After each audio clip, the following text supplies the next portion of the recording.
Rasgou as suas vestes e disse: Sou eu Deus para matar e para vivificar, para que este envie a mim, para que eu restaure a um homem da sua lepra.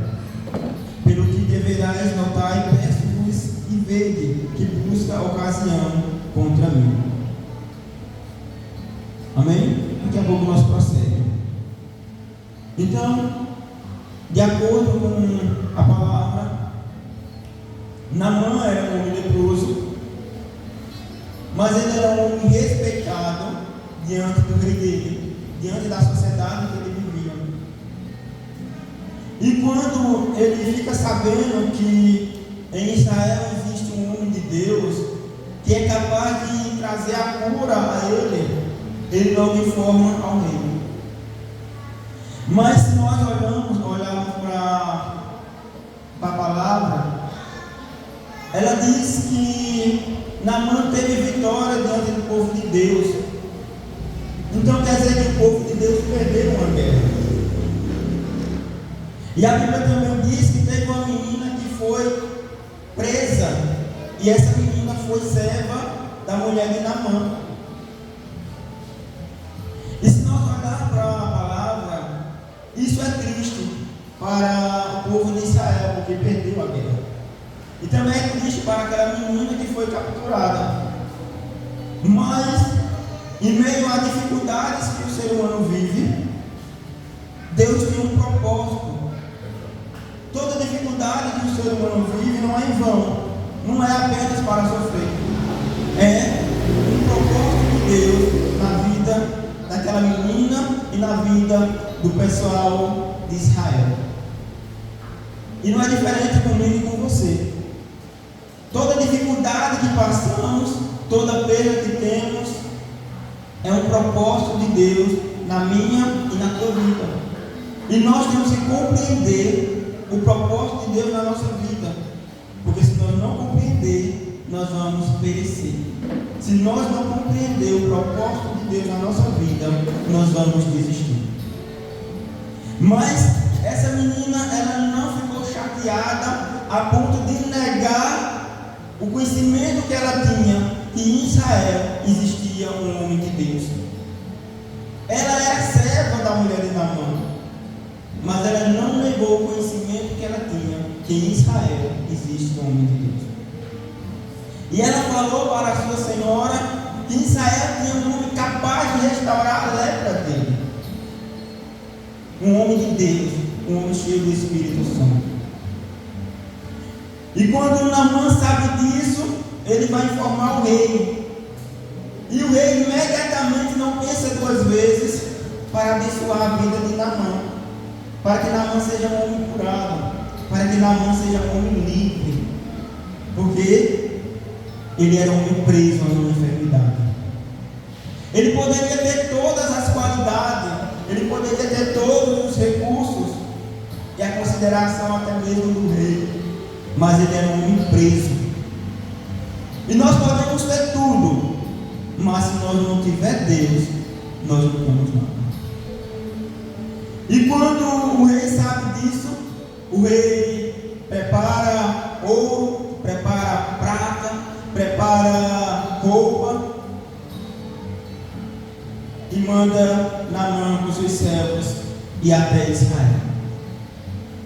Mas antes disso também ele manda uma carta, porque se Naamã chegasse lá, eles achavam que Naamã queria briga, Naamã queria guerra.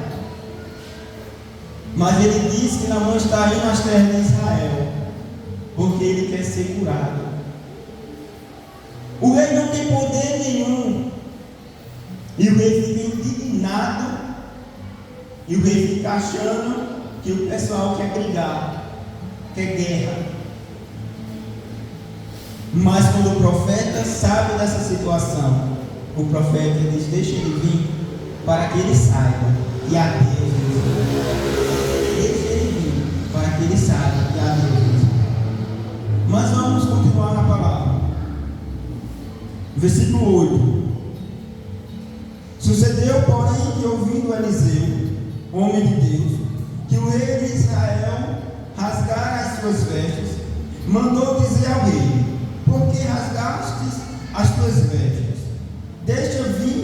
mim, e saberá que há profeta em Israel. Veio, pois, Naamã com seus cavalos e com seu carro, e parou à porta de Eliseu. Então Eliseu lhe mandou um mensageiro, dizendo: vai e lava-te 7 vezes no Jordão, e a tua carne te tornará e ficará purificada.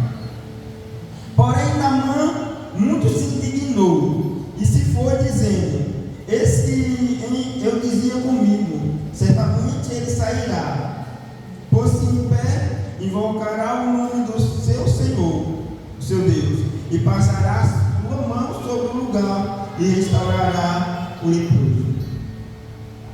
Então Naamã, ele quebra a cara, porque ele achava que por ele ser autoridade, por ele ser alguma coisa, ele achava que o rei, o profeta, ia se prostrar diante dele.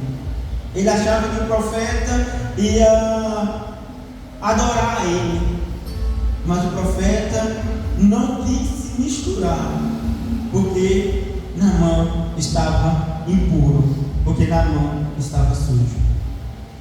O profeta manda recado, dizendo: vai e lava-te no Jordão 7 vezes e ficará puro. E ele fica indignado, porque ele era acostumado que as pessoas falassem com ele de outra forma, colocando ele para cima, com respeito, porque ele, de certa parte, ele é autoridade. Mas o profeta, a autoridade maior era Deus para o profeta, não o homem.